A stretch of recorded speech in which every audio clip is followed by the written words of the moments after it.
የማን ዘር ነህ ነው ዛሬ የስብከቴ ርዕስ። የማን ዘር ነህ? የማን ዘር ነሽ? ዘርህ ምንድነው? ዘርሽ ምንድነው?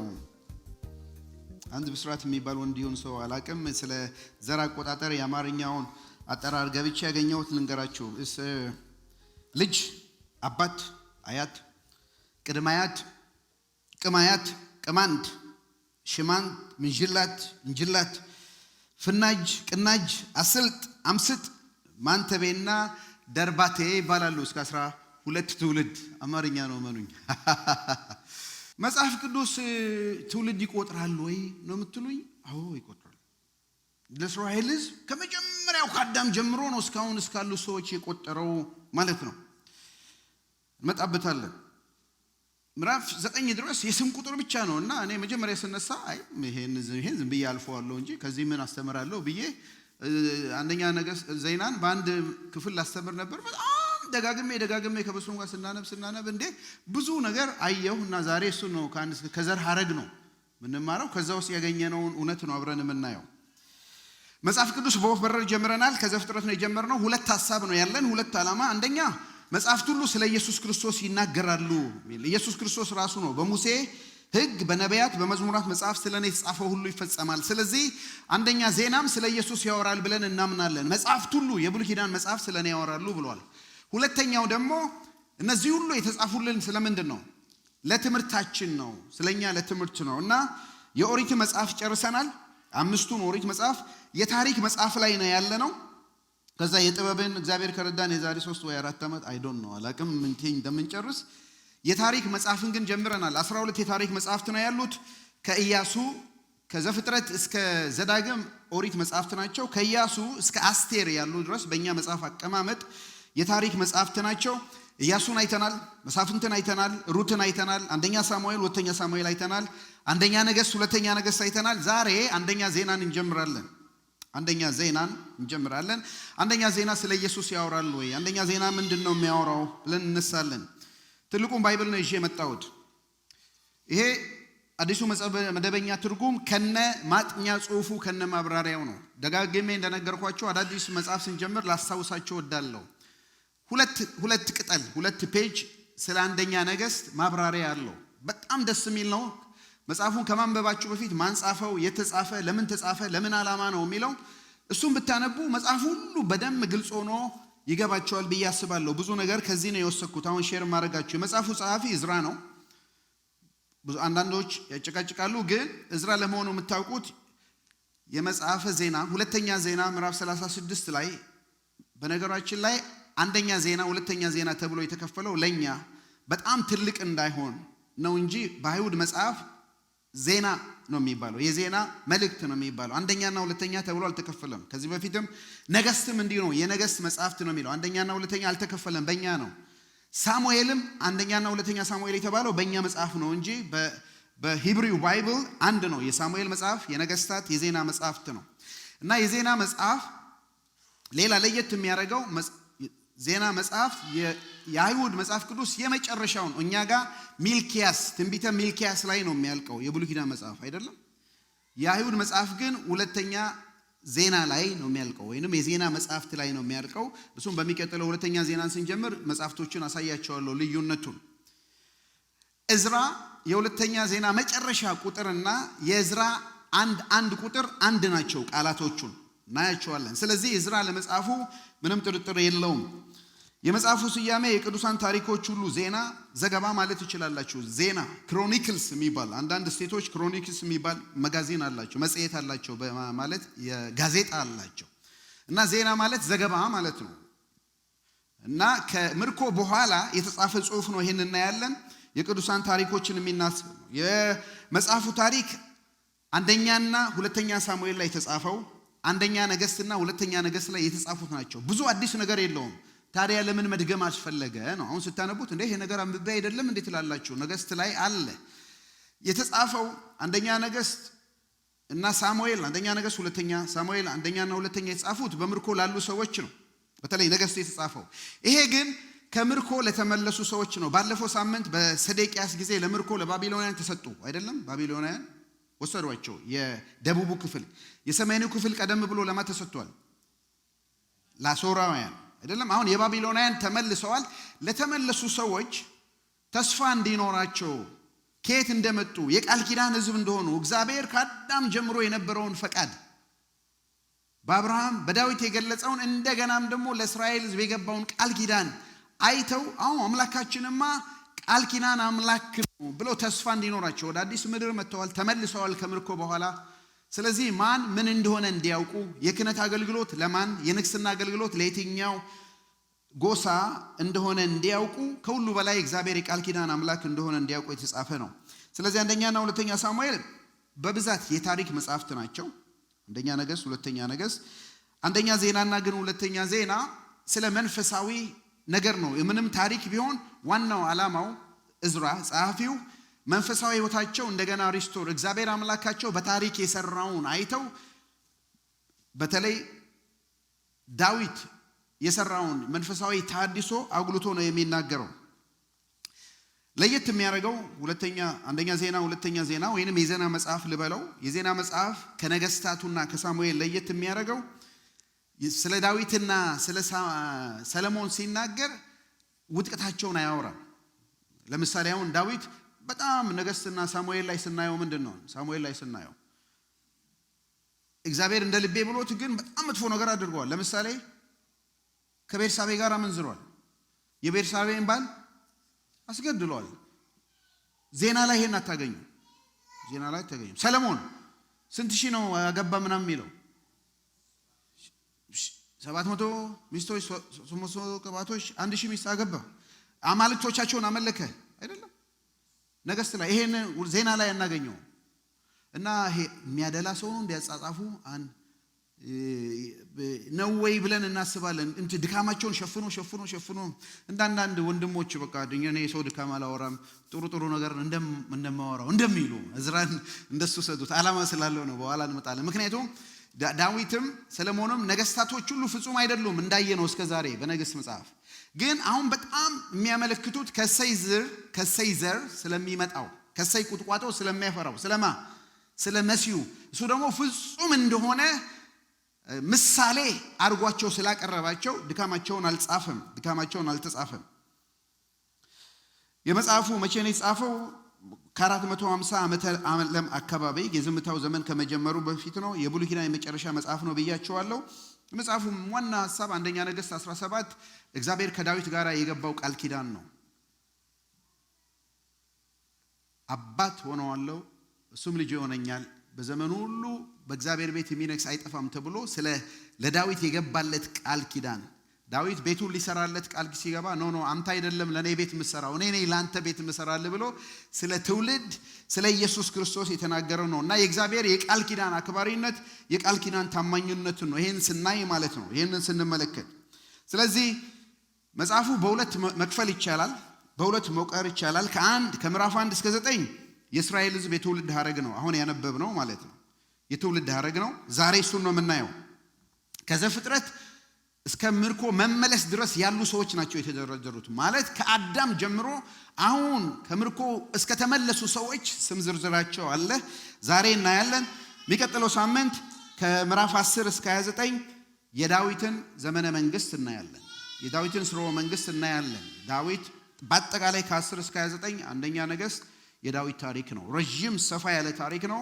ብትቀሩ ዛሬ ነበር መቅረት ያለባችሁ። ስለ ዘር ስለ ስም ምናምን ሲሆን ኔክስት ታይም እንዳትቀሩ። በጣም አስፈላጊ የሆነ ሪፎርሜሽን ከሳኦል ሞት እስከ ሰለሞን ሹመት ድረስ ብየዋለሁ ያደረገ ነው። ስለዚህ አሁን ዛሬ የምናየው የትውልድ ሐረግ ከምዕራፍ 1 እስከ 9 ነው። ከአዳም የሚጀምረው ማለት ነው። እንዲህ ይላል። ከአዳም እስከ አብርሃም ያለውን ዘር በአንደኛ እናያለን። ከአብርሃም ደግሞ እስከ ዳዊት ያለውን ዘር እናያለን። በጣም ቦሪንግ የሚሆነው በነገራችን ላይ አዳዲስ ክርስቲያን ከሆናችሁ አንደኛ ዜናን ከ1 እስከ 9 እንዲያነቡ አይመከርም ይላል አንድ ጽሑፍ ሳያ። አዳዲስ መጽሐፍ ገና ለሚያነቡ አንደኛ ዜና ከ1 እስከ 9 እንዲያነቡ አይመከርም። ግን ለቆዩ ሰዎች በጌታ ቤት ለቆየን ሰዎች ደግሞ አንደኛ ዜና ከ1 እስከ 9 መዝለል አይመከርም፣ ማለፍ አይመከርም፣ ማንበብ አለብን ማለት ነው። ግን ስማቸውም ስለ ግራ ይገባናል። ግን የኛ ዘር ትውልድ ቢሆንስ ነው ስለኛ የተጻፈ ቢሆን አሁን ግማሾቻችን 4-5 ላይ ነው የቆምነው አይደል?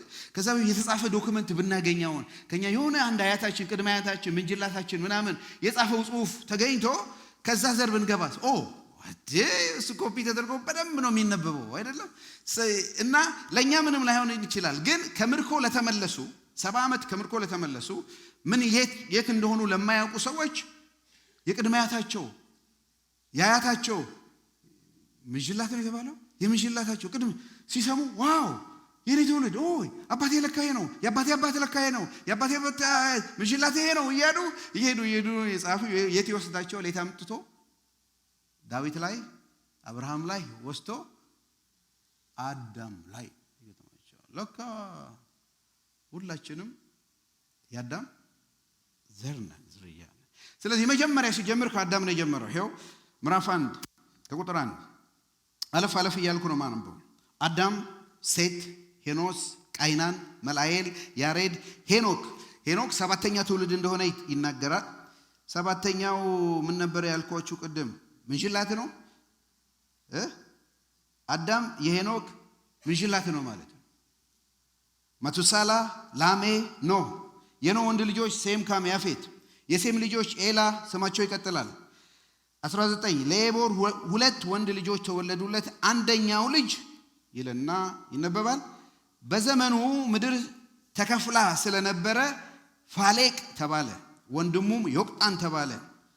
ሴሮ፣ ናኮር፣ ታራ እንዲሁም በኋላ አብርሃም የተባለውን አብርሃምን ወለደ። በጣም የሚገርማችሁ ስለ ትውልድ ያወራል። እስከ 500 የሚደርሱ ሰዎች ናቸው የተጻፉት ከምዕራፍ 1 እስከ 9። ስማቸውን ብቻ ይጠራና አንዳንድ ሰዎች ላይ ቆም ሚልና ትንሽ ኮሜንተሪ ይሰጣል። ቆም ሚል ለምሳሌ ለዔቦር 2 ወንድ ልጆች ተወለዱ። አንደኛው ልጅ በዘመኑ ምን ሆና ነበር?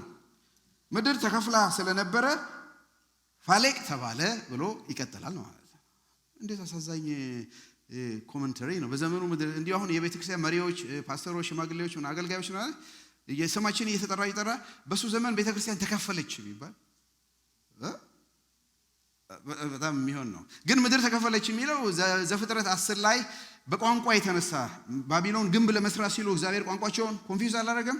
ስለዚህ ምድር የተከፈለችውን ተሰንጥቃ ቮልካኖ ምናምን መጥቶ ሳይሆን ከቋንቋ የተከፋፈሉበትን ዘመን ለማሳየት ነው። እዛ ላይ ያለ ነው። ዘፍጥረት 10 ላይ ደርሰናል ማለት ነው። አሁን ከአዳም አንድ የጀመርነው ማለት ነው። ከዛ ምዕራፍ 11 ላይ እንደምታውቁት የአብርሃም ዘር እናያለን። ምዕራፍ 12 ላይ ደግሞ እግዚአብሔር ጠራው። ስለዚህ ከአዳም እስከ አብርሃም መጣ። የሚቀጥለው ደግሞ ስታዩ ከአብርሃም ወዴት ሄዳል? እስከ ዳዊት ያለውን ትውልድ ይሁ ይሄን ምዕራፍ 1 ከ28 ከ2 9 ድረስ አብርሃም ወንዶች ልጆችን ማንን ቶሎ ብታናግሩኝ ጥሩ ነው። ይስሐቅና እስማኤልን። አሁን የእስማኤልን ዘር ትንሽ ይናገርና የይስሐቅን ሐረግ ነው ተከትሎ የሚሄደው። የይስሐቅ ወንዶች ልጆች ማናማ? ኤሳውና እስራኤል ወይንም ያዕቆብ ነው። አሁን ስለ ኤሳው ትንሽ ያወራና ማንን ተከትሎ ነው የሚሄደው? ያዕቆብን፣ የእስራኤልን አይደለም።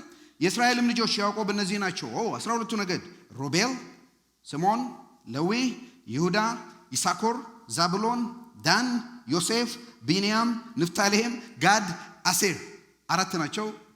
ከሁለት ሚስት ከሁለት የሚስት ሰራተኞች የተወለዱ። ከዛ ሌሎቹን ይተውና 11ዱ ነገድ ይተውና ወደማ ይመጣል? ወደ ይሁዳ። የይሁዳ ልጆች ኤር፣ አውናን፣ ሴሎም ተወለዱለት። ኦኬ። ናሶን ስልሞንን ወለደ። ስልሞን ቦዔዝን ወለደ። ቦዔዝ ኢዮቤድን ወለደ። ኢዮቤድ የሴይን ወለደ። የሴይ ልጆች ደግሞ የበኩር ልጆች ኤልያብ፣ 2ኛ ልጁ አሚናዳብ፣ 3ኛ ልጁ ሳማ፣ 4ኛ ልጁ ናትናኤል፣ 5ኛ ልጁ ራዳይ፣ 6ኛ ልጁ አሳም፣ 7ኛ ልጁ ዳዊት። አሁን ከአዳም ወደ አብርሃም፣ ከአብርሃም ወደ ማን? ዳዊት። እነዚህ ሁለቱ ሰዎች የአብርሃም ዘርና የዳዊት ዘር ነው ኢየሱስ ክርስቶስ። ወደዚህ ነው ሊያመጣ ነው ያሰበው። ወደዚህ ነው። ይሄ ካየን በኋላ አዲስ ኪዳን ላይ ስትመጡ ማቴዎስ 1 የአዲስ ኪዳን የመጀመሪያው መጽሐፍ ማን ነው? ማቴዎስ ነው። ማቴዎስ 1 ሲጀምር የጀመረው ከየት ነው?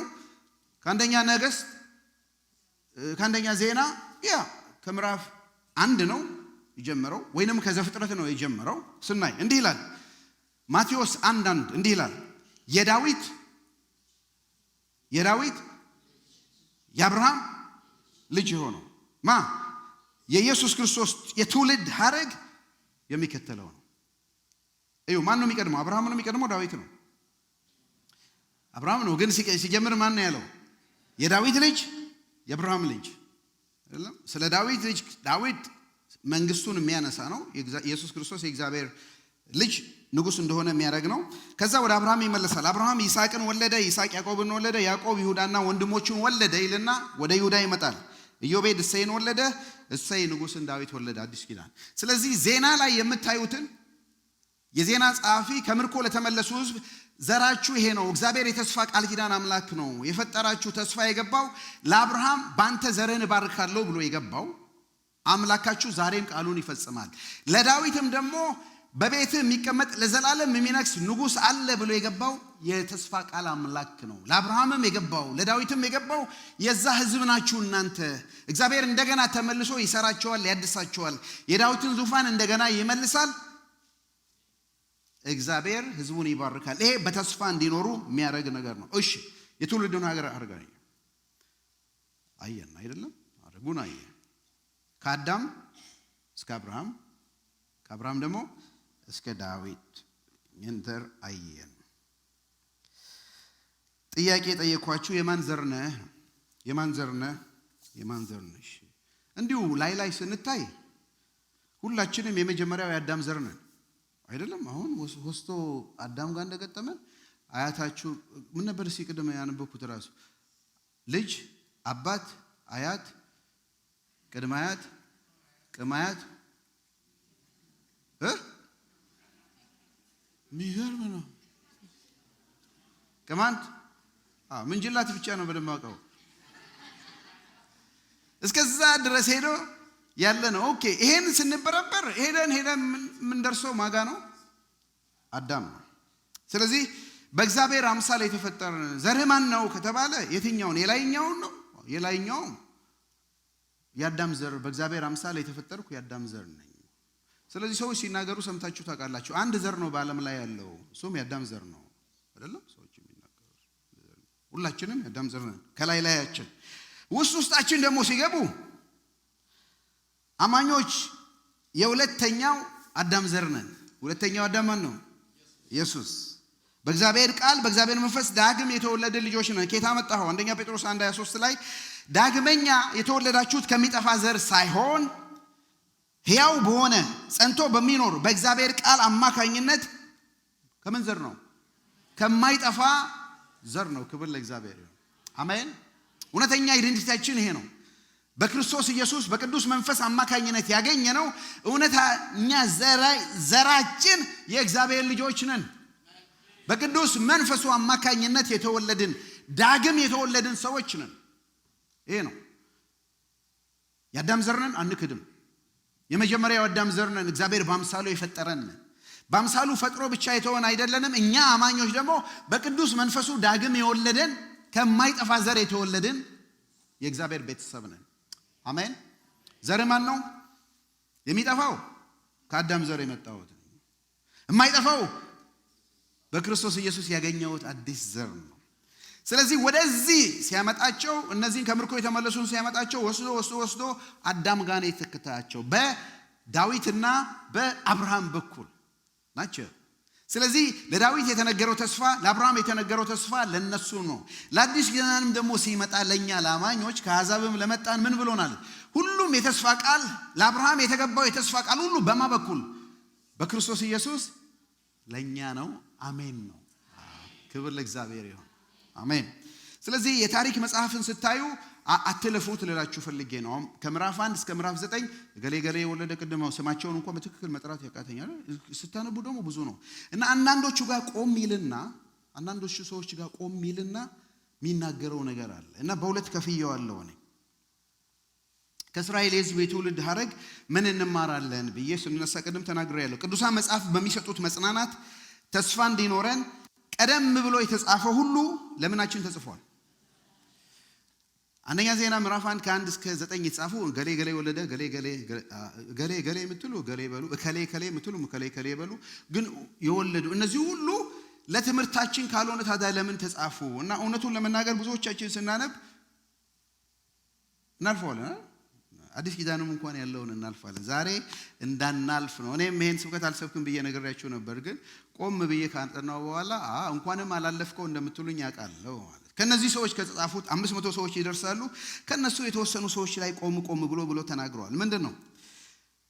የክፋትና የመልካምነት ምሳሌዎችን ተናግረዋል። ሁለት አይነት ሰዎችን አይቻለሁ። አንዳንድ ኖርማል የሆኑ ኖረው ሞቱ የተባሉ አሉ፣ ግን በኑሯቸው ክፉ ነገር አድርገው የሞቱ፣ በህይወታቸው ደግሞ መልካም ነገር አድርገው የሞቱ። ከነሱ ሶስት ምሳሌ ላሳያችሁ እወዳለሁ። ከዛ የትውልድ ሐረጉ ደግሞ 12 ነገሮች ናቸው አይደለም? ያዕቆብ ልጆች ስለ 12ቱም ነገድ በቂ ዝርዝር አልጓል።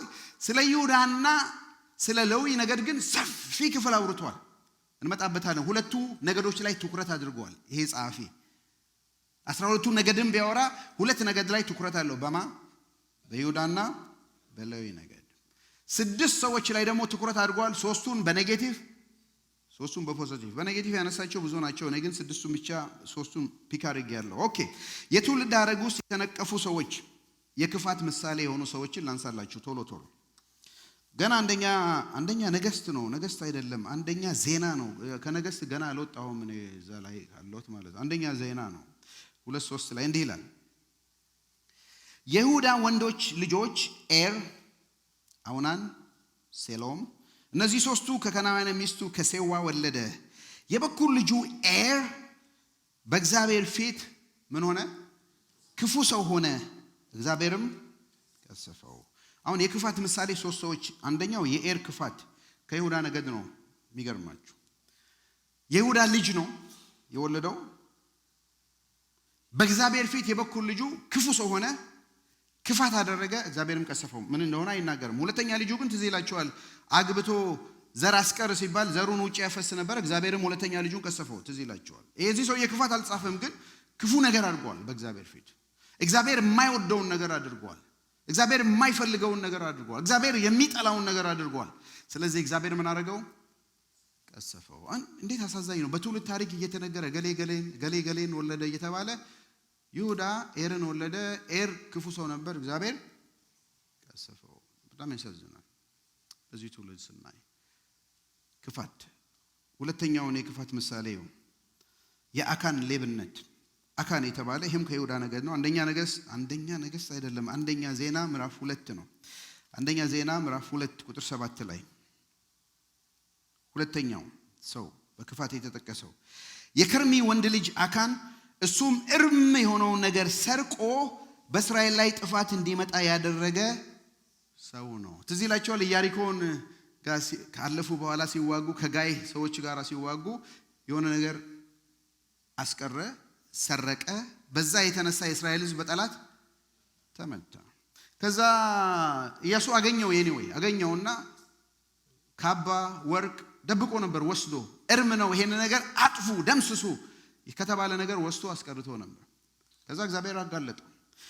ስለዚህ አሁን የዜና ጸሐፊ ከስንት ዓመት በኋላ ከሺህ ዓመታት በኋላ ምናልባትም አይደለም ከዚህ ዓመት በኋላ ይሄን ታሪክ ጽፎ የከርሚ ልጅ ወንድ ልጅ አካን እርሱም እርም የሆነ ነገር ሰርቆ በእስራኤል ላይ ጥፋት እንዲመጣ አረገ፣ በእስራኤል ላይ ዲስትራክሽን እንዲመጣ አረገ። የሰረቀው በግሉ ነው፣ ያመጣው ጣጣና መከራ ግን ለእስራኤል። ኮሜንተሪ እንዲህ ሲጻፍባችሁ እስቲ ሙዝምያውን ይህን እናስባለን፣ ወደ ደጉም እንመጣለን። በዚህ ዘመን አንድ ጸሐፊ ቢኖር ስለኛ ቤተክርስቲያን ከጅማሬው ከ19ኛው በቀደምነታ እቺ ቤተክርስቲያን የመሰረቱትን አዋርድ ሰተዳል። ደስ ከሚልባችንን ከሚያደርግ ነገር እንደ ህብረት የተጀመረው እናንተ ታውቃላችሁ። ከህብረቱ ጅማሬ ከ95 የሚሆን ከ93 የሚሆን 91 ላይም ከህብረቱ የሆነው። ስለዚህ ቤተክርስቲያን ታሪክ ይጻፋል፣ አሁንም ይጻፋል። ምናልባት የ100 ዓመት ታሪክ ጽፈን ከ100 ዓመት በኋላ እዚህ ቁጭ ብለው ስለ ኤኤፍሲ ፋሚሊ ታሪክ ቢነበብ ሁላችንም ተጽፈናል እና እዛ ላይ ስማችን ተጽፎ ገሌ በዚህ ጊዜ እንደዚህ ሆነ፣ በዚህ ጊዜ የሚያገለግል ነበር ተብሎ እዛች ላይ የሆነ ነገር ቢጻፍ እና ትውልድ ቢያነበው ምንድነው የምታስቡት? እኔ ጸሎቴና ምኞቴ እነዚህ አሁን 3 ሰዎች በክፋት ምሳሌ የተሰጡት ሳይሆን በመልካምነት ምሳሌ የተሰጡት ላይ ስማችን ቢጻፍ ማለት ነው። ስማችን ቢጻፍ። የአካን ሌብነት ተጽፏል። ሰረቀ፣ እርም ከሆነው ነገር ሰረቀ። ጥፋትን ደግሞ በእስራኤል ሕዝብ አመጣ። ኦኬ፣ ስማቸው ላይታወሰን ይችላል። የመጀመሪያው የኤር ክፋት የይሁዳ በኩር ልጅ፣ የከርሜ ልጅ አካን ሌብነት። ሶስተኛው በክፋት የተጠቀሰው ሮቤል የመጀመሪያው የበኩር ልጅ ነው አይደለ? ሮቤል ያዕቆብ የወለደው ልክ ነው። አንደኛ ዜና 5 ላይ ታገኛላችሁ። አንደኛ ዜና 5 ላይ ቁጥር 1 ሲጀምር እንዲህ ይላል፣ የእስራኤል የበኩር ልጅ የሮቤል ልጆች፣ ሮቤል የበኩር ልጅ ቢሆንም የአባቱን መኝታ ስላረከሰ የብኩርና መፍቱ ለእስራኤል ልጆች ለዮሴፍ ልጆች ተሰጥቷል። ከዚህም የተነሳ ትውልዱ የበኩራቱን ተራ ይዞ ሊቆጠር አልቻለም። በጣም ይገርማችሁ፣ ትውልዱን ሲቆጠር የ12ቱን ነገድ ሲቆጠር ከይሁዳ ነው የጀመረው፣ ከሮቤል አልጀመረም። ምዕራፍ 4 ላይ ምክንያቱም ብኩርናውን አጥተዋል። ምንድነው ያደረገው ሮቤል? ታሪኩ ትዝ ይላችኋል። ዘፍጥረት ስናጠና ከአባቱ ሚስት ጋር ተኝቷል፣ አመንዝሯል። የአባቱን የጋብቻ አልጋ አርክሷል። ስለዚህ ያዕቆብ መጨረሻ ላይ ዘፍጥረት ስታዩ ረግሞታል ማለት ይችላላችሁ። በረከቱ ላይ ሮቤል አንተ አልጋዬን አደፍርሳል፣ ስለዚህ ለአንተ ብኩርና ስልጣን አይሰጥም ተብሎ ለዮሴፍ ልጆች ሰጥቷል። ርኩሰት ማለት ነው፣ ርኩሰት። እና በታሪክ መሃል ሲጻፍ ስማችሁ ሲጻፍ ገሌ ገሌ ከገሌ ጋር አመነዘረ ተብሎ ቢጻፍ ደስ ይላችኋል? ገሌ ሰረቀ፣ ገሌ ክፋት አደረገ እና በታሪክ መሃል ይሄ ሁሉ ሰው ሲጻፍ ዝም ብሎ ሲታለፍ እነዚህ 3 ሰዎች ላይ እንደዚህ አይነት ኮመንተሪ ጽፎ አልፏል። እንዴት ያሳዝናል! ግን ታሪክ ጸሐፊ ነው። በክፋት ብቻ ምሳሌዎች ሳይሆኑ የበጎ ነገር ደግሞ ምሳሌዎችን ላንሳላችሁ። አንደኛ በትውልድ ሐረግ ውስጥ የተመሰገኑ ሰዎች አሉ። 3ቱን ላንሳ። የአዛርያስ የክህነት አገልግሎት። አዛርያስ የተባለው ሰው በክህነት አገልግሎት ተመስግኗል። ምዕራፍ 6 ላይ ቁጥር 9 አኪማስ አዛርያስን ወለደ፣ አዛርያስ ዮሐንን ወለደ፣ ዮሐናን አዛርያስን ወለደ። እርሱም ሰለሞን በኢየሩሳሌም ባሰራው ቤተ መቅደስ በክህነት ያገለግል ነበር። ደስ አይልም አይደል? በኤፍሲ ቤተክርስቲያን በነበሩት በጸጋ ኳየር ያገለግል ነበር። በቃ ፓስ ወደ ሌላ ታሪክ ቢገባ ማለት ነው። በጸሎት ህብረት ያገለግል ነበር። ይሄ ሰው የተጠራው በአገልጋይነቱ ነው። እግዚአብሔርን ሕዝብ ያገለግል ነበር። እግዚአብሔርን መቅደስ ያገለግል ነበር። ምን አይነት መታደል ነው! ከስማችን በኋላ አንድ ቀን ስናልፍ ይሄ ሰው አገልጋይ ነበር፣ ያገለግል ነበር ተብሎ ቢነገር ማለት ነው። ቢነገር አዛርያስ እንዲህ ተብሎ ተነግሮታል። የመልካም ምሳሌ ነው። የአዛርያስ የክህነት አገልግሎት የመልካም ምሳሌ ነው። በክህነት ያገለግል ነበር። ልብ በሉ። ሁለተኛው ምሳሌ የኤማን የዝማሬ አገልግሎት። ኤማን ደግሞ የተባለ የዝማሬ አገልግሎት የሚሰጥ ይሄ ደግሞ ከሌዊ ነገድ ነው። እዛው አንደኛ ዜና 6 ላይ እንዲህ ይላል። ታቦቱ ከገባ በኋላ 6:31 ላይ ዳዊት የመዘምራን አለቃ አድርጎ በእግዚአብሔር ቤት የሾማቸው ሰዎች እነዚህ ናቸው። እነሱም ሰለሞን የእግዚአብሔርን ቤተ መቅደስ በኢየሩሳሌም እስኪሰራ ድረስ በማደሪያው ድንኳን ማለት ነው፣ ይኸውም በመገናኛው ድንኳን ፊት ሆነው እየዘመሩ ያገለግሉ ነበር። አገልግሎታቸውንም የሚያከናውኑት በወጣላቸው ደንብ መሰረት ነው። 33 ከወንዶች ልጆቻቸው ጋር ሆነው ያገለግሉ ሰዎች እነዚህ ናቸው። ከቀዓታውያን ልጆች ዘማሪው ይለዋል። ዘማሪው ኤማን የዮኤል ልጅ የሳሙኤል ልጅ ነበር። እንዲሁም አሳፍ በስተቀኙ ሆኖ ያገለግሉ ነበር። ዋው! ኤማን ተጠቅሷል። ይህ ሰው ይዘምር ነበር። በተሰጠው ጸጋ በተመደበለት ምድብ ሁሉ ጊዜ በታማኝነት ያገለግል ነበር፣ ይዘምር ነበር። ሰለሞን በደነገገው ሥርዓት፣ ዳዊት ባዘጋጀው የመዘምራን ስልጣን ተዋረድ፣ በዳዊት በሰለሞን በራሱም ዘመን ደግሞ በተሰራው ሥርዓት ውስጥ ደንብ ውስጥ ገብቶ ያገለግል ነበር፣ ይዘምር ነበር። እንዴት መታደል ነው! ከታሪካችን በኋላ እቺት ወይንም ይሄ ሰው በተሰጠው ጸጋ በቤተ ክርስቲያን ውስጥ እግዚአብሔር ባስቀመጠው በአካል ውስጥ ይዘምር ነበር። መታደል ነው። ይሰርቅ ነበር ከመባል ይሄ አይሻልም እንዴ? ያምጽ ነበር ያመነዝር ነበር ከመባል ይሄ አይሻልም? በጣም የሚሻል ነገር ነው። የተዋበ ነገር ነው በእግዚአብሔር ቤት ውስጥ። ስለዚህ ያገለግል ነበር፣ ይዘምር ነበር።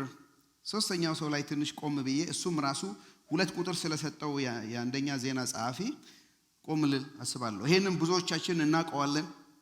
አውት ኦፍ ኮንቴክስቱን ቢገነጠል ነው። ሶስተኛ የጠቀሰው ሰው ምዕራፍ 4 ላይ ቁጥር 9 እና 10 2 ቁጥር የጻፈለት ያቤጽ የሚባል ሰው ነው። ያቤጽ የጸሎት ህይወት ይሄ ከይሁዳ ነገድ ነው። ስለ ይሁዳ ነገድ ዘር ከዘረዘረ ገሌ ወለደ ካለ በኋላ ገሌ ያቤጽን ወለደ። እናቱ ናት የተጠቀሰችው። ቁጥር 9 ያቤጽ ከወንድሞቹ ይልቅ የተከበረ ሰው ነበር። እናቱም በጣር የወለድኩት ስትል ስሙን ምን አለችው? ያቤጽ አለችው።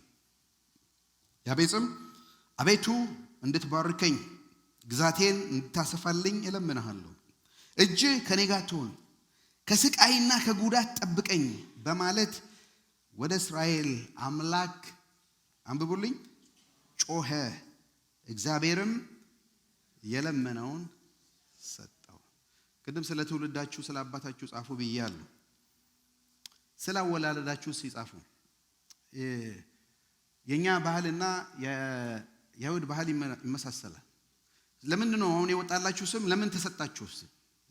ስማችሁ ለምን ያሁኑ ስማችሁ ለምን ሆነ?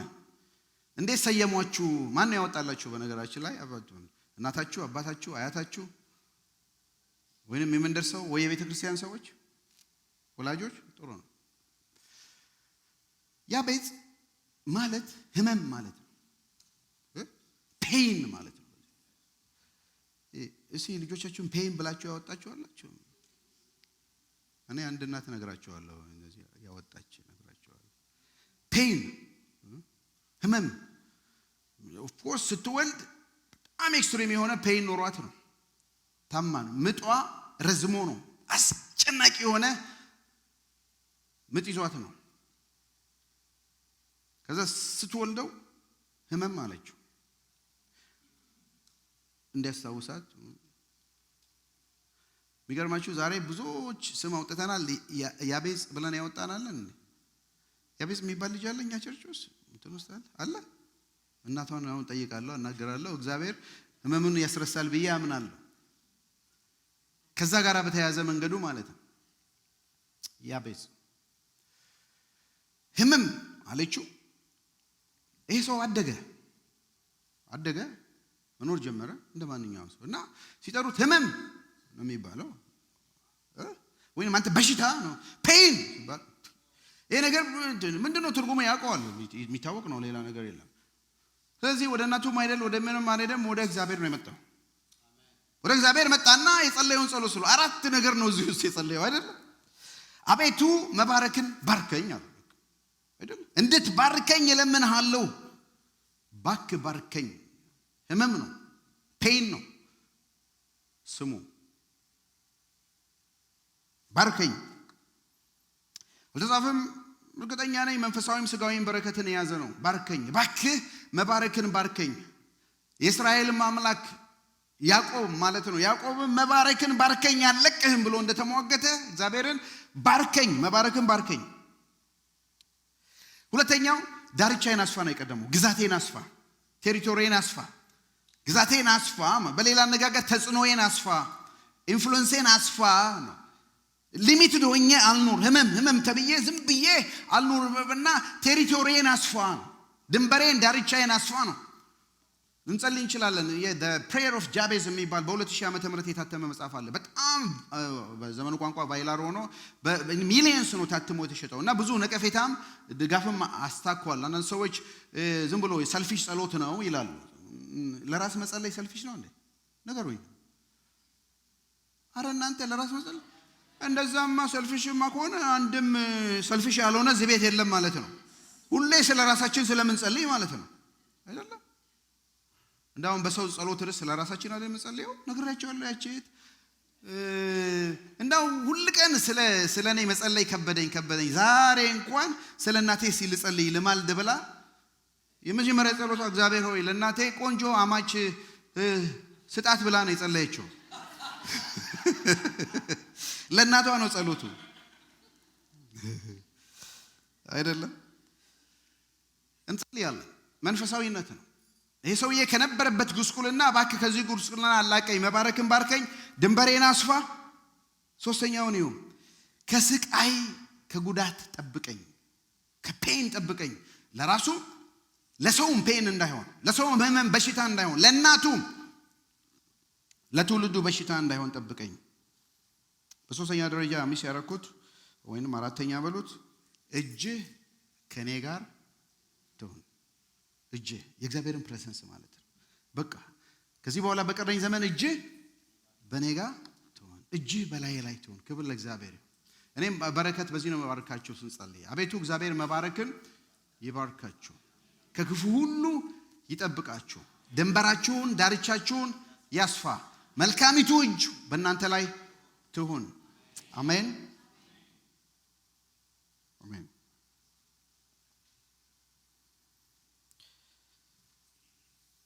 የዛሬ 59 ዓመት ነው።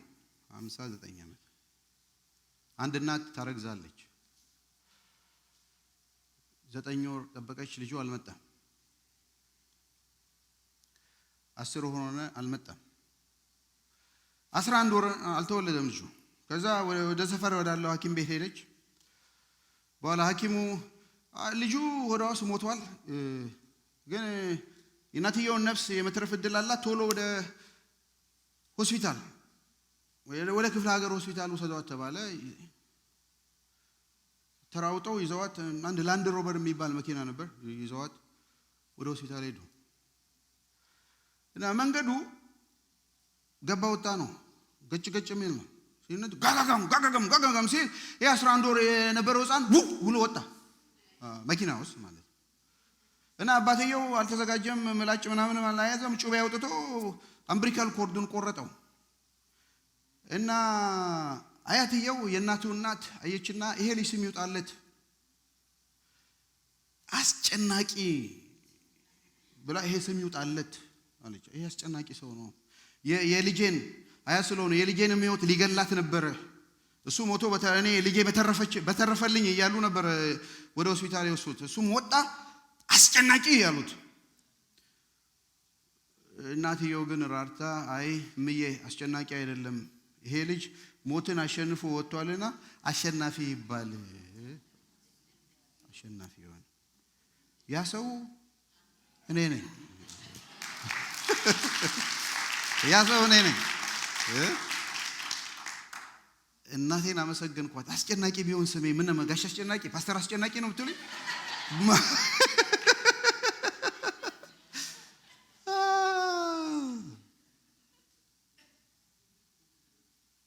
አሸናፊ እና እኔ በጌታ አሸናፊ ነኝ እላለሁ። በወደደን በሱ ከአሸናፊዎች እና አስጨናቂ ሲባል አሁን ምናልባት ያቤጽ አሁን ነው አእምሮዬ ላይ በቃ ልጄንም ስም ለካ እንደዛ ነበር። አቤጽ አሁን አያቴ አስጨናቂ ለምን አሸናቂ ተባልች? እናቴን አስጨናቂ 11 ወር ምናምን ነበር ምለው። አቤቱ መባረክን ባርከኝ፣ አስጨናቂነቴን ወደ አሸናፊነት ቀይርልኝ።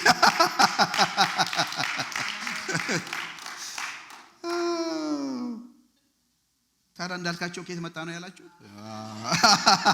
ያው የመጠርጠር የመገመት ስጦታ ያለኝ እንዳልካቸው እንደምባል እናቴ ማታቀም ነበር። 6ኛ ክፍል እስክደርስ ድረስ 1ኛ ክፍል አባቴ ለትምህርት ቤት ሊያስመሰግበኝ ሄደ። ትዝ ይላችሁ እንደሆነ በእኔ ዘመን ከደረሳችሁ በጣም ልጅ ነበርኩ።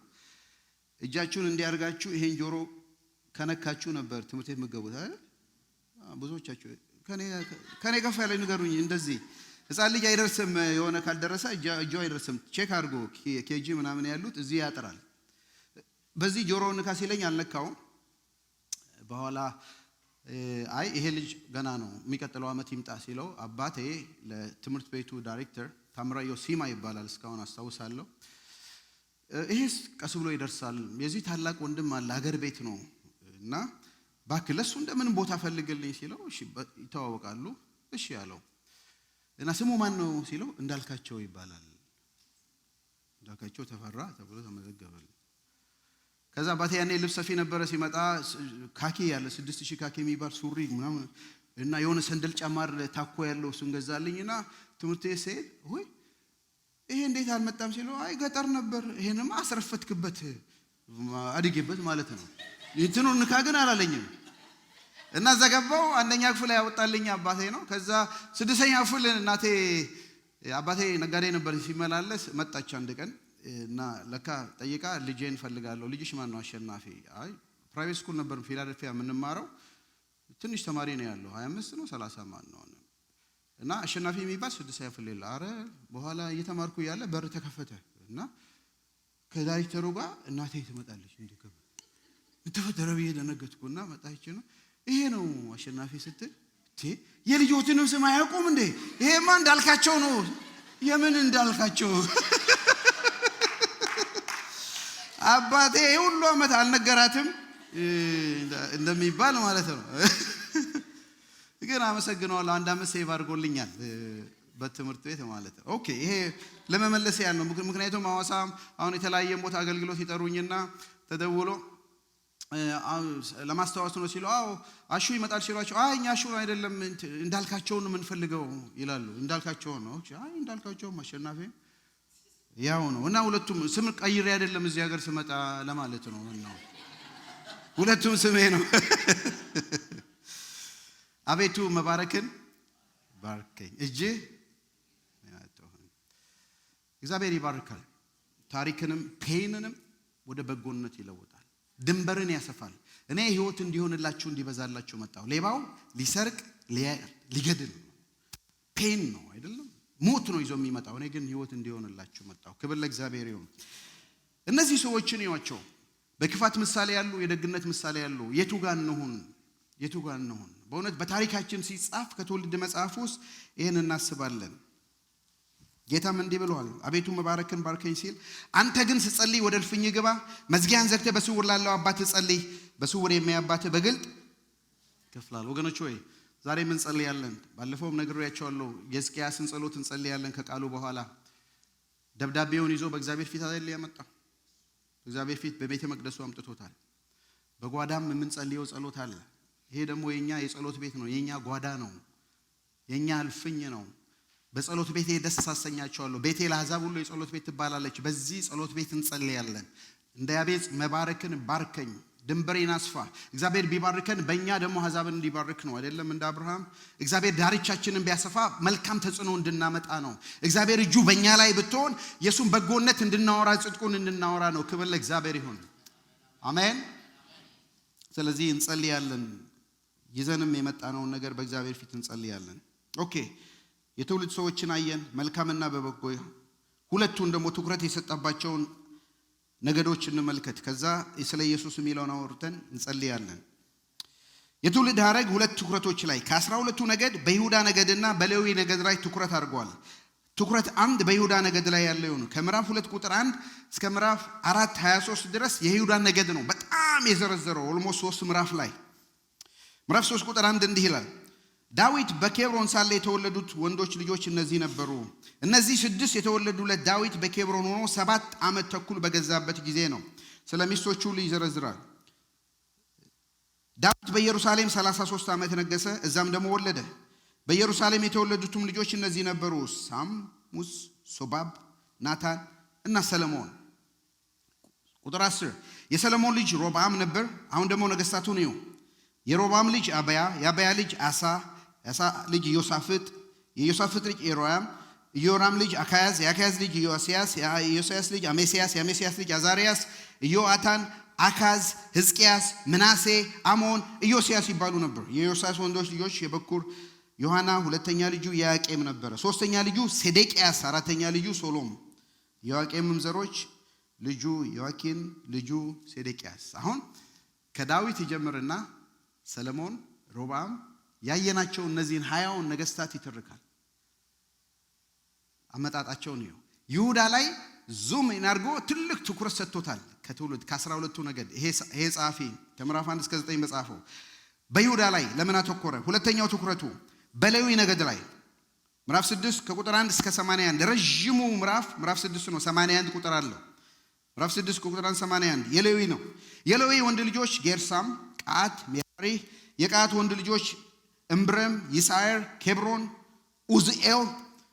የእምብሪም ልጆች አሮን፣ ሙሴ፣ ማርያም። የአሮን ወንድ ልጆች ናዳብ፣ አብድዩ፣ አልዓዛር፣ ኢታሚር። ሌዋውያን ወንድሞቻቸው ግን የእግዚአብሔርን ቤት የማደሪያ ድንኳን ተግባር እንዲያከናውኑ ተመድበው ነበር። የእግዚአብሔርም አገልጋይ ሙሴ ባዘዘው መሰረት ስለ እስራኤል ማስተስረያ በቅድስተ ቅዱሳን ውስጥ የሚከናወን ተግባር ሁሉ በመሠዊያ ላይ የሚቃጠል መስዋዕትና በዕጣን መሠዊያ ላይ የሚቀርብ መስዋዕት የሚያቀርቡት ግን ማን ነበሩ? አሮንና ዘሮቹ ነበሩ። ከሌዊም ቢሆኑ የአሮን ደግሞ ስፔሻል የሆነ ዘሮቹ ነበሩ። በእነዚህ በሁለት ዘሮች ላይ ትኩረት ሰጥቷል። በይሁዳ እና በሌዊ። ለምንድን ነው? ኤርምያስ 33 ላይ ለባቢሎናውያን ከመሰጣታቸው በፊት የነበረ ነቢይ ነው። እንዲህ ብሎ ተናግሯል። 33:17 ላይ እግዚአብሔር እንዲህ ይላል፣ ከዳዊት ዘር፣ ይሄ ልብ በሉ፣ ከዳዊት ዘር በእስራኤል ዙፋን ላይ የሚቀመጥ ሰው ፈጽሞ አይታጣም። ቁጥር 18 ሌዋውያን ከሆኑ ካህናት የሚቃጠል መስዋዕት ለማቅረብ የእህል ቁርባን ለማቃጠልና ሌላው መስዋዕት ለመሰዋት ሁል ጊዜ በፊቴ የሚቆም ሰው አይታጣም። ሁለት ነው፣ አይታጣም። በዳዊት ዙፋን ላይ የሚቀመጥ ሰው አይታጣም። እንደ ሌዊ ደግሞ በእግዚአብሔር ፊት መስዋዕት የሚያጥን አይታጣም። ይሄን ቃል ኪዳን ነው። በዳዊት ዙፋን ላይ የሚቀመጥ ንጉስ አይታጣም። መስዋዕት የሚያቀርብ ካህን አይታጣም። ከሌዊ ነገድ እግዚአብሔር መሐላ እግዚአብሔር ምንም እንኳን ቢያጠፋ ቢምልም ቢበትናቸውም ይሄ ቃል ኪዳን አለው። በዳዊት ዙፋን ላይ የሚቀመጥ ይነሳል። ሊቀ ካህን ይነሳል። መስዋዕትና ኃጢአትን የሚያቀርብ ይነሳል። በእነዚህ በሁለቱ ነገድ እንዳውም ይደግመዋል። ኤርምያስ 33:19 ላይ እዩ። የእግዚአብሔር ቃል ወደ ኤርምያስ እንዲህ ሲል መጣ። እግዚአብሔር እንዲህ ይላል፣ ለቀኑና ለሌሊት የወሰንኩትን ሥርዓት በማፍለስ ቀንና ሌሊት በተወሰነላቸው ጊዜ እንዳይፈራረቁ ኪዳኔን ማፍረስ ብትችሉ። ምን ማለት ነው? ኦኬ፣ ቀንና ሌሊት ይፈራረቃል አይደለም? ማታ ተኝተን ብንነጋ አሁን በኋላ ደግሞ ይመሻል ይነጋል። ይሄን ማፍለስም ይችላል አለ እንዴ? አረ የለም ብሉኝ። እንደዚህ ምንም ነገር ብናረጋ ይሄ አይፈልስም አይፋለስም። በዚያ ጊዜም ከአገልጋይ ከዳዊት ጋር የገባሁትን ኪዳን እንዲሁም በፊቴ በክህነት ከሚያገለግለው ሌዋውያን ጋር የገባሁት ኪዳን ማፍረስ ይቻላል። የቀንና የሌሊት ሥርዓት ካፈረሳችሁ እኔ ከዳዊት ጋር የገባሁትን የንግስና ቃል ኪዳን ከሌዊ ነገድ ጋር የገባሁትን የክህነት ቃል ኪዳን ማፍረስ ትችላላችሁ። ግን ቀንና ሌሊት ሥርዓቱን ማፍረስ ይቻላል?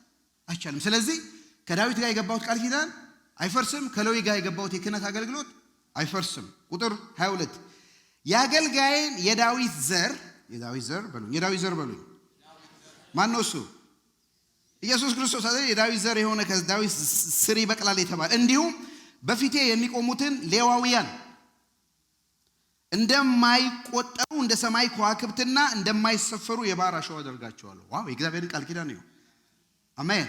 ማንም ብሬክ ሊያደርግ አይችልም። ከዳዊት ዘር የሚመጣውን መሲህ ማንም ብሬክ ሊያደርገው አይችልም። ከሌዊ ዘር የሚመጣውን ሊቀ ካህን። ሌላ ድገምላችሁ። ራእይ 22:16 ላይ ጌታ ራሱ እንዲህ ብለዋል። 22:13 አልፋና ኦሜጋ ፊተኛና ኋለኛ መጀመሪያውና መጨረሻው ማን ነው? እኔ ነኝ። እኔ ኢየሱስ እነዚህ ነገሮች እንዲመሰክር መልአኬን ለአብያተ ክርስቲያናት ልክ ያለው እኔ የዳዊት ስርና ዘር ነኝ፣ የሚያበራም የንጋት ኮከብ ነኝ። ሃሌሉያ! አሜን አሜን አሜን አሜን አሜን አሜን አሜን አሜን አሜን አሜን አሜን። ጌታ ይሄንን ፕራውድ ሆኖ ነው የሚናገረው። እኔ የዳዊት ስርና ዘር ነኝ፣ አልፋና ኦሜጋ መጀመሪያና መጨረሻ ነኝ፣ የዳዊት ዘር ነኝ። እግዚአብሔር ለዳዊት የማለለት በዙፋንም ይቀመጣል ማንም ሊያቅፈው የማይችል የተባለው የዳዊት ዘር ነኝ። ሃሌሉያ! ይሄ ብቻ አይደለም፣ መጀመሪያና መጨረሻ አይደለም ያለው። እዛው ራእይ 17:14 ላይ እንዲህ ይላል፣ እነዚህ 10 ነገስታት 10 ቀንዶች የተወከሉት በጉን ይወጋሉ፣ በጉ ግን ድል ይነሳቸዋል። ምክንያቱም እሱ የጌቶች ጌታ የነገስታት ሁሉ ንጉስ ነው። ከእርሱ ጋር ያሉ የተጠሩ የተመረጡና የታመኑት አብረው ድል ይነሳሉ። ክብር ለእግዚአብሔር ይሁን። አሜን አሜን አሜን አሜን። ክብር ለእግዚአብሔር ይሁን። እሱ የዳዊት ዘር የነገስታት ንጉስ ነው። ዳዊት የእስራኤል ብቻ ንጉስ ነበር የነበረው። የዳዊት ዘር የሆነው ከሳዊት ስር የመጣው እኔ ኢየሱስ ነኝ ያለው እሱ የነገስታት ንጉስ ነው። የዓለም ሁሉ ንጉስ ነው። ሃሌሉያ። ከሱ ጋር ደግሞ የተመረጡት የተጠሩ እኛ ነን አይደል? ድል ይነሳሉ። ክብር ለእግዚአብሔር ይሁን። እግዚአብሔር ተናግሯል። ከዳዊት ዘር አስነሳለሁ፣ ማንም ሊያፈርሰው አይችልም። ባቢሎናውያን ሊያፈርሱት አይችሉም። አሶሪያን ሊያፈርሱት አይችሉም። ዲሞክራት ሪፐብሊካን ሊያፈርሱት አይችሉም። ማንም መንግስት አሜሪካን አይችሉትም። የተባበሩት መንግስታት አይችሉም። ዩሮፒያን ዩኒየን አይችሉም። አፍሪካን ዩኒየን ካለም አይችሉም። ማንም የማይችለው ነገር ግን እሱ በምድር ላይ ይነግሳል። ክብር ለእግዚአብሔር ይሁን። አሜን አሜን። ኢየሱስ ክርስቶስ አያችሁት ከዳዊት ዘር የመጣ ንጉስ ነው። ከሌዊ ዘሩም ባይሆን እንመጣበታለን። የሌዊን ክህነት ደግሞ ያጸደቀ እሱ ነው። ዕብራውያን 7:11 ላይ እንዲህ ይላል። ታዲያ የሌዊን ክህነት ለምን ተቀበለ ብትሉ የዕብራውያን ጻፊ እንዲህ ይላል። እንዴ ጌታችን ከይሁዳ ነገር እንደመጣ ግልጽ ነው። ጌታ ከማን ነው የመጣው? ከይሁዳ ነው። ግን ክህነት የተሰጠው ለማን ነው? ሌዋዊ ነው። ግን ኢየሱስ ክርስቶስ ደግሞ ሊቀ ካህን ሆኗል። እንዴት ነው ሊቀ ካህን የሆነው ሌዋዊ ሳይሆን ካላችሁኝ፣ I'm glad you asked ከጠየቃችሁ ጌታችን ከይሁዳ ነገር እንደመጣ ግልጽ ነው። ሙሴ ስለ ካህናት ሲናገር ይህ ነገድን አስመልክቶ የተናገረው ምንም ነገር የለም። ይሁዳን ነገር አስመልክቶ የተናገረው ነገር የለም። እንደ መልከጼዴቅ ያለ ሌላ ካህን ቢነሳ ግን እኛ የተናገርነው ይበልጥ ግልጽ ይሆናል። እሱ ካህን የሆነው በማይጠፋ የሕይወት ኃይል መሰረት እንጂ ጌታ ካህን የሆነው በማይጠፋ የሕይወት ኃይል መሰረት እንጂ አልጮኩም አይደለም ጮኩኝ ኦኬ ጆሮአችሁን እንዳለ እሱ ካህን የሆነው የማይጠፋ ሕይወት ኃይል መሰረት እንጂ እንደ ትውልድ የሕግ ሥርዓት አይደለም። እንዲህ ተብሎ ተመስክሯልና እንደ መልከጼዴቅ ሹመት አንተ ለዘላለም ካህን ነህ። ሃሌሉያ አሜን አሜን አሜን። ኢየሱስ ካህን የሆነው ከሌዊ ዘር ሆኖ አይደለም። ነገር ግን እንደ መልከጼዴቅ ዘርም ትውልድም የሌለው መልከጼዴቅ እንደሱ አይነት ሹም የ10 ጊዜ የ10 ዓመት የ20 ዓመት አይደለም የዘላለም ሊቀ ካህን ነህ አንተ ተብሎ እንደተጻፈለት ነው። በዘር አይደለም፣ ነገር ግን በእግዚአብሔር ዘንድ በሆነ ሹመት ኢየሱስ ክርስቶስ ሊቀ ካህን ሆኗል።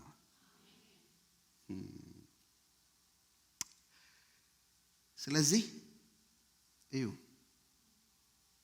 ዕብራውያን 7 ላይ አፕሊኬሽኑ የኢየሱስ ክርስቶስ መስዋዕትነት እነዚህ በአገልግሎታቸው እንዳይቀጥሉ ሞት ስለከለከላቸው የቀድሞቹ ካህናት ቁጥራቸው ምንድነው?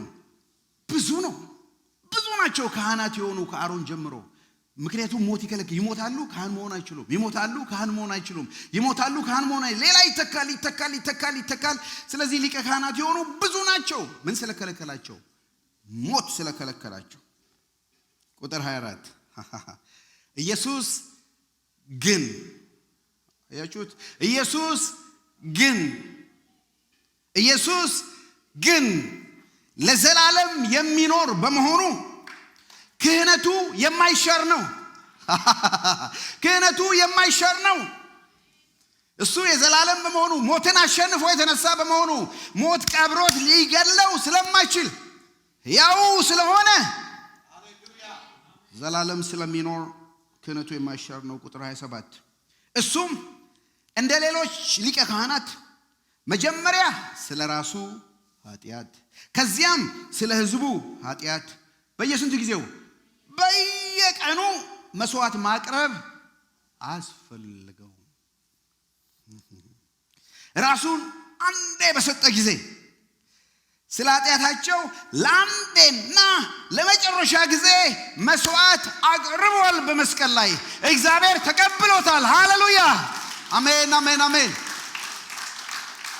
የማያዳግም መስዋዕት አድርጓል። የእግዚአብሔርን ቁጣ በመስቀል ላይ ያበረደ የገዛ ደሙን አድርጓል። የቀደሙት ሊቀ ካህናት የበግ የፍየል የኮርማ ደም ይዘው ይገቡ ነበር። በየቀኑ መስዋዕት ያቀርቡ ነበር። የእግዚአብሔር ልጅ የሆነው የዳዊት ዘር የሆነው የአብርሃም ዘር የሆነው እንደ መልከጼዴቅ ለዘላለም ክህነት ያለው ግን አንዴ በመስቀል የፍየል ደም አይደለም፣ የኮርማ የወይፈን ደም አይደለም፣ የእንስሳት ደም አይደለም፣ ቅዱስ ደሙን የራሱን ደም ይዞ ወደ አባቱ ገባ። ለዘላለም ተከፈለ። ዕዳችን ነፃ ሆነ። ሃሌሉያ አሜን አሜን አሜን አሜን። ነፃ ለአንዴና ለመጨረሻ ጊዜ ከፍሎታል። ንግስናው የዘላለም ነው። የነገስታት ንጉስ ነው። መስዋዕቱ የዘላለም ነው። የአባቱን ቁጣ ያበረደ ነው። ከእንግዲህ በኋላ የምናቀርበው የለንም። ነገር ግን ወደ መስቀሉ እንመጣለን። የተከፈለልን ዋጋ ዛሬም ፍሬሽ ነው። የልጁ ኢየሱስ ክርስቶስ ደም ከኃጢአት ሁሉ ያነጻል። ምናልባት እንግዳ አላችሁ ዛሬ የመጣችሁ፣ ይሄም በሚዲያም የምትሰሙኝ ጌታ ይጠራችኋል። ምንም አይነት ስራ ብትሰሩ የአብን ቁጣ ልታበርዱ አትችሉም። ብትጸልዩ፣ ብትጾሙ፣ ለድሃ ብትሰጡ፣ ብትወጡ ብትወርዱ ራሳችሁ ማዳን አትችሉም። ኃጢአተኛ ናችሁ። ግን የፈሰሰላችሁ የክርስቶስ ኢየሱስ ደም አለ። ዛሬም ከኃጢአታችሁ ያነጻል። የአዳም ዘር ብቻ ናችሁ። እሱን ስትቀበሉ ዳግም የተወለደ የማይጠፋ ዘር ትሆናላችሁ። ከእግዚአብሔር ቤተሰብ ትወለዳላችሁ። ክብር ለእግዚአብሔር ይሁን።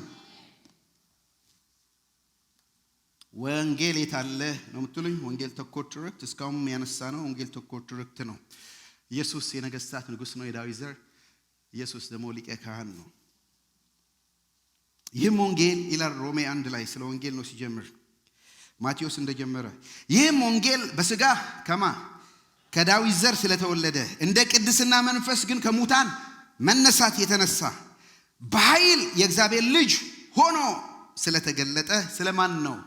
ስለ ልጁ ነው። እሱስ ማን ነው? ጌታችን ኢየሱስ ክርስቶስ ነው። ወንጌል ይሄ ነው። አያችሁ፣ የዳዊት ዘር የዳዊት ልጅ የሆነ ደግሞ የእግዚአብሔር ልጅ የሆነ መለኮታዊ ሰብአዊም የሆነ ሁለቱን አንድ ላይ የያዘ የእግዚአብሔር ልጅ ኢየሱስ ክርስቶስ ነው። ሊያድነን ይችላል። እንደኛ ሰው ነው። የዳዊት ዘር ነው። ሊያድነን ይችላል። አምላክ ነው። እንደ አባቱ አምላክ ነው። ከሥላሴ አንዱ ነው። አንድ እግዚአብሔር አለ፣ ሰው አለን። በእግዚአብሔርና በሰው መካከል አንድ ብቸኛ አለ። እሱም ሰው የሆነ የእግዚአብሔር ልጅ ኢየሱስ ክርስቶስ ነው። ያድናል፣ ያድናል፣ ያድናል። መንግስቱ ዓለማትን ሁሉ ይገዛል። ክብር ለእግዚአብሔር ይሁን። አሜን፣ አሜን፣ አሜን፣ አሜን።